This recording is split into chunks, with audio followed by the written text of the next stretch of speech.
Hello everyone, welcome to my channel Science with Happiness. So this is the second video of the electronics series. So today we are going to talk about semiconductors. So semiconductors, as you can see in this image, it's a chip which is made of semiconductor. So let's first define what is a semiconductor. Definition: semi means partial, conductor, a material that allows the movement of electrons. So, it partially allows the movement of electrons. What do we understand by partially?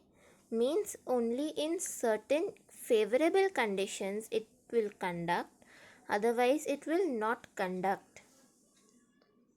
Next. Okay, so now we have types of semiconductors. So let's see types of semiconductors. There are two types mainly: intrinsic and extrinsic.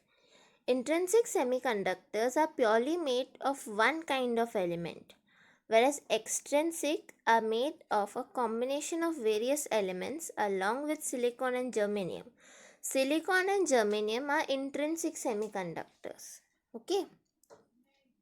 So now we'll see some properties of intrinsic semiconductors. So we have, as you can see, I have put a picture of the atom of silicon and germanium.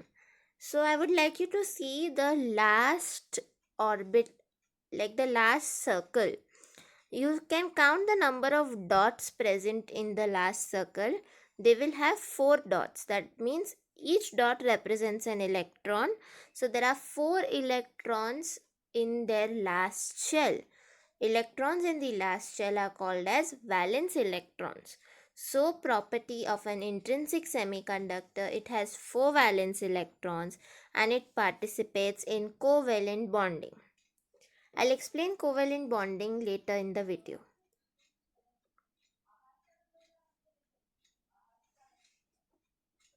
So now we will see just a small comparison of band structure. So this is very simple to understand from layman as two bands or two levels. So the red level which you can see is called as valence band and the blue level is called as conduction band. Now we see there are three kind of materials over here: metals, semiconductors and insulators. So now you see in metals, the blue and the red band almost overlap each other. So it is very easy for them to conduct electrons, or for conduction purpose. Metals are good conductors. So that we can understand with the help of the band structure. Then we have semiconductor. Now you see a very small gap in between the valence band and conduction band. This small gap allows it to be a semiconductor. So when at absolute zero temperature, that is at 0 Kelvin, this gap is as it is. But as temperature increases, the energy of the material increases. That is, the ions in the material or the atoms and molecules get excited, and there will lead to the electrons will jump from the valence band into the conduction band. And the third material is an insulator. So now what we see in an insulator is there such a large gap that even though with all this agitation of thermal energy, that is increase in temperature, we are not able to cover the gap. So that is why insulators do not conduct. Semiconductors conduct at room temperatures or favorable temperatures, and metals conduct throughout. Next. Okay, so now we are going to see extrinsic semiconductors. Again, extrinsic semiconductors is further classified into two types, that is p-type and n-type. P-type and n-type depending on the kind of impurity.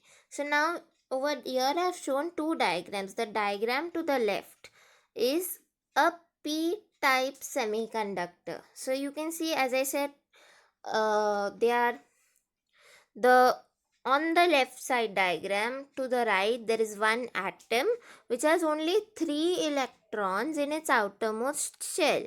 So only 3 places it will bind. So there is one empty place. So this is a p type. Okay. And the next to my right, this diagram of 2 atoms, you see there is one extra electron. So this electron is actually bound to the atom, but it is not bound with another atom. So I'll explain it more further when I have examples.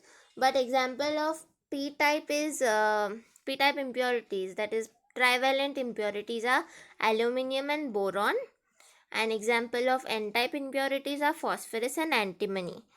So p-type impurities are also called as acceptor impurities, and n-type impurities are also called as donor impurities.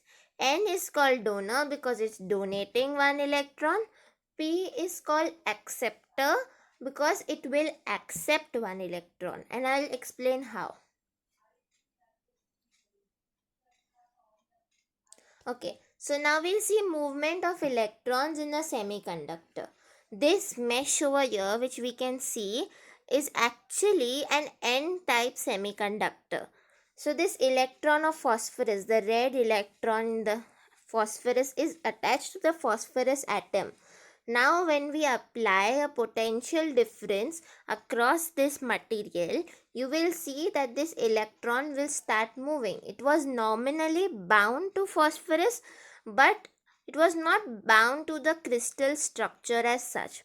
Hence, these electrons participate in conduction of electricity, or they conduct. Okay, they participate in conduction. What would happen in a p-type semiconductor? So this is how an n-type semiconductor mesh would look. So now we see a p-type one. So this is movement of holes. Now what we see, this small yellow circle in the middle is a hole. B is boron, which is an acceptor impurity. So what will happen, this hole is an empty space. So it is wanting to be occupied. It wants to accept an electron. So what will happen, the electron from the bond next to silicon will come will jump to this side of silicon. From the right, it will jump to the left side silicon, and there will be another hole created between boron and silicon on the right. So this way there is a reverse movement of electrons which carries the hole in the forward direction. Holes are positive charge carriers, but basically they are electrons moving in the opposite direction. So let's see what covalent bonding is. So you see this mesh of silicon, atoms of silicon, and one phosphorus in the middle. So you can see that there are two electrons which are combined to form a bond. So this bond is called as covalent bonding. Since silicon has 4 valence electrons, it either needs to accept 4 electrons or it would have to give 4 electrons, which is not very easily possible in nature. So what do these elements or atoms who have 4 valence electrons, what do they do to suffice this? They perform covalent bonding, that is they share electrons. So covalent bonding is sharing of electrons. So thank you. Please like, comment and subscribe. Also to this video, I am going to attach a link of a Google form where you can test your knowledge of what I have shown in the past 2 videos and know for yourself that have you learned anything, have you understood? And yeah, I hope you like, comment, share and please subscribe to the channel. Thank you. Have a nice day.